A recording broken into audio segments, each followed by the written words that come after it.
coming into the 2021 season, the 76ers didn't have much different expectations from the year before. They came in thought of as a second round exit again.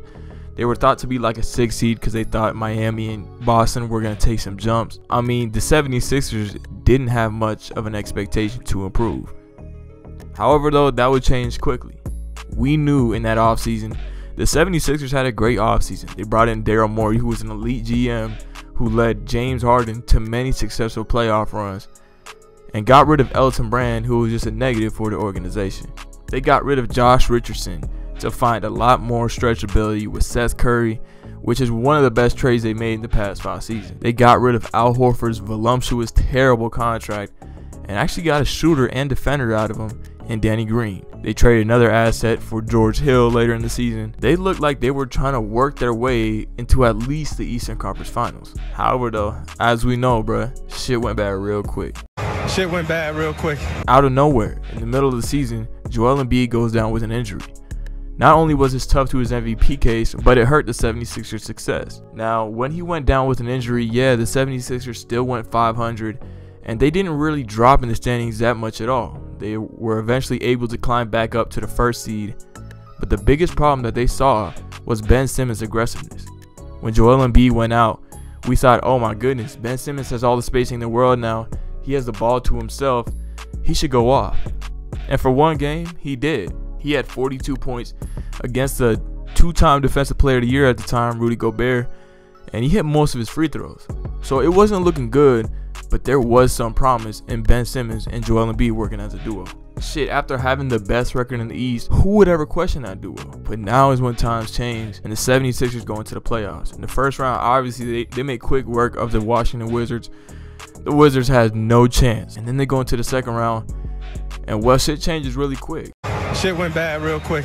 The Atlanta Hawks just came off a series where they dominated the New York Knicks and were kind of high off of that. And they brought that momentum into this series too.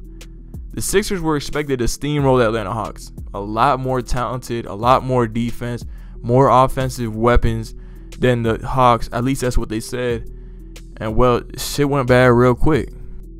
Trae Young in Game 7 shot 5 for 23 from the field, but had arguably the best night out of anybody on the floor. Why I say this is because his playmaking was so elite and fantastic.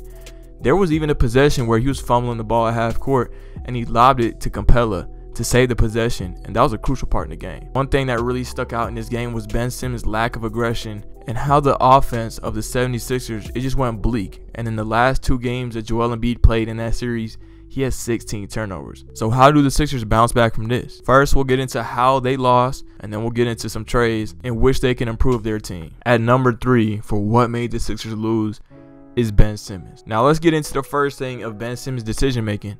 He passed out of a wide open dunk where Trae Young would have been his best contester on that dunk to a Matisse Thybulle who got fouled and hit 1 free throw. This was in a crucial part of the game, just terrible decision making. And we know Ben Simmons' defense is all world. But shit, when the Hawks saw that they can exploit that and make him guard Trae Young, that was fine. Nate McMillan even put Trae Young in the corner for a couple of plays when Lou Williams was getting hot, and Ben Simmons was legit a cone. He didn't play help defense. He didn't hedge. He couldn't do anything like that because he had to stick to Trae Young in the corner, and the Hawks just worked around him, basically. But probably the worst thing about Ben Simmons in this series was his ego. After the loss in Game 7 to Trae Young, he went to the media and said, well, didn't he shoot like 5 for 23? What did Trae shoot? I think. Yeah, he was terrible, yeah. 5 for 23. Yeah, he had a tough night. Offensively, I probably didn't do enough. There's a lot of things. You got to go back and watch the game, but there's a lot of things that I didn't do well this series. But do you feel like there's something that is different in the postseason with what makes you perceived to be the player that you are different than in the regular season? No, I'm not gonna let you say that. Ben Simmons hit 3 field goals in 7 games in the 4th quarter, and he comes to you after losing the Game 7 and says, I clamped up my matchup. When that matchup hit the dagger shots to end the game. Ben Simmons' ego is weird. It don't make sense to me. Ben Simmons against Rudy Gobert and the Jazz, he said that he deserved DPOY because he dropped 42 points on Gobert's head. which is not really true at all, but from a narrative standpoint, he used it to try and boost his DPOY case. Ben Simmons is weird. He'll go over and flaunt his defensive paralysis when, I mean, everything else missing in his game, it really shows. And he shot like 30% from the free throw line, and he just wasn't effective at all this series. And number 2 for the downfall of the 76ers in this series, it is inconsistency. If you just look at their box score stats and what they averaged for the series, in 7 games, they shot 48% from the field and almost 41% from 3. Now, just looking at that, it doesn't look bad at all, right? But the problem was their first 3 quarters of these games were so elite that it skewed them stats into looking good. Because in reality, they weren't good at all. And that gets us into our main problem. The 76ers in the fourth quarters were at an all-time level, but at an all-time level of terribleness. In the fourth quarters, they shot 31% from the field, 24% from 3, 53% true shooting percentage, with a net rating of -27. -27 for 2 All-Stars, almost 3 with Tobias Harris. -27 in fourth quarters. You can think some teams are bad at closing games, but they closed them terribly at an all-time level. I haven't seen this type of fourth quarter production in a very long time, besides maybe the 2015-16 Atlanta Hawks. This is how bad they played in the fourth quarter.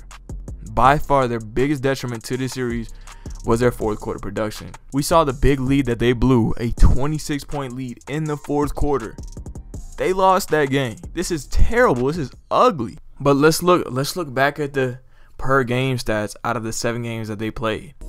The 76ers had the advantage on points per game, rebounds per game, assists per game, offensive rating, field goal percentage, 3-point percentage, effective field goal percentage, and true shooting percentage. And yet they lost the series because of how bad their fourth quarter production was. In the first 3 quarters, they were shooting like Joe Harris from 3 and finishing the basketball like they were prime LeBron James. And in the fourth quarter, they were legit playing like Tyler Ulis or Isaiah Cannon. Do you know who those guys are? You probably do. But they were in the league for like 2 years because of how bad they were. The 76ers fourth quarter production this year was remarkable for how bad they played in the fourth quarter. Okay, now we're going to the moves in the offseason which they can make to try and improve their team. Let's get rid of the elephant in the room. Ben Simmons. He was terrible this series. To me, for Joel Embiid to reach his maximum potential at playing at an MVP level most of the season like he did last season, and being really good in the playoffs like he was most of these playoffs, you need to get Ben Simmons off the team. I don't know if there are many trades for Ben Simmons. Right now, as it is looked at, he has one of the worst contracts in the league and the worst contract in the league for a 20-year-old. But Ben Simmons, his value is at an all-time low. Their first overall pick, the one that is a 3-time All-Star, first-team All-Defense, they were pulling out of games in the fourth quarter so he won't get fouled and basically hack-a-shacked. But I put together one trade that I feel like might be solid enough for both the Wizards and the 76ers to consider. This trade is Bradley Beal and Davis Bertans for Ben Simmons, Tyrese Maxey, Danny Green, and the 2021 and 2022 first-round picks. Now, this might sound like a haul for the Wizards, and frankly enough, it is. Bradley Beal, he brings so much more of a ceiling to the team, in my opinion. You do lose a lot of defense by adding Bradley Beal and Davis Bertans, but to get rid of Ben Simmons' contract at this point in his career is going to take a lot. Davis Bertans is a terrible contract, and we all know that, but he does bring 3-point shooting, and also, like I said, you're just going to have to take the bad contract. Philadelphia management even came out and said that they will be sticking with Ben Simmons as being their starting point guard of the future. That might be crazy, and I don't think that that will be good enough to win the championship, but they said it in themselves. And I think they know that Ben Simmons' value is at an all-time low, and to trade it away, I mean, what would you really get back for him? And to me, frankly enough, the other Ben Simmons trades just aren't good.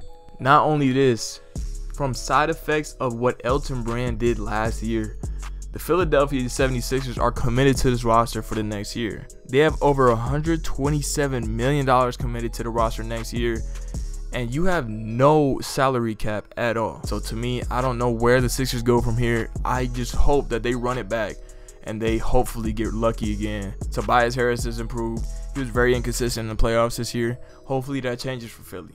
I just want to see the best for Joel Embiid, and Ben Simmons next to him is really not going to be the best. But yeah, thank you for watching this video. If you liked the video, make sure to leave a like. And if you're new, make sure to subscribe. Thank you for watching. foreign and I do not be with that, be with that. Smoking on this tree, I eat with the cat, with the cat. It be around me cause I don't trust a soul, yeah. Niggas switching up on they bros, yeah. Changing up for these hoes, yeah.